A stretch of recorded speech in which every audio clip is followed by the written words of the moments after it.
Joy Behar has yelled at co-host Sara Haines to shut up after proclaiming she had a platonic relationship with the show's executive producer. The View's panelists discussed platonic friendships on Wednesday's episode.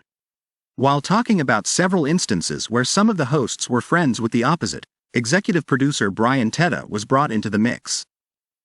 Joy mentioned that she felt like she has a platonic relationship with Brian. "I do too." Sara agreed. Joy looked at her and snapped, "Shut up," before grinning. "He's mine," she exclaimed before leaning forward at Sara. Sara burst into laughter. The camera switched over to Brian, who was watching the show off stage. He nodded knowingly, smiling. "During the break before, I invited him to take a sniff and see if my perfume was holding up," Joy said, pointing at her neck. Looking out at Brian, she asked, "Is that a platonic thing to do or a romantic thing?" Brian quipped, "I'm dead from the waist down, so it doesn't really matter." Joy couldn't stop laughing at his response. Whoopi Goldberg jumped in, saying it was the best time to end the conversation.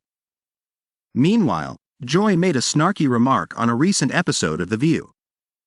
On Thursday's episode of the daytime TV show, Joy, 80, recalled how she was forced off The View. At the beginning of the show, the hosts discussed Tina Turner and her legacy. The star passed away at the age of 83 on Wednesday. After viewing a video of Tina performing, Joy said, "There's something about her. I've been on this show for 26 years, right, with a small hiatus as we all know, forced, but when stars die and we've talked about a lot of them,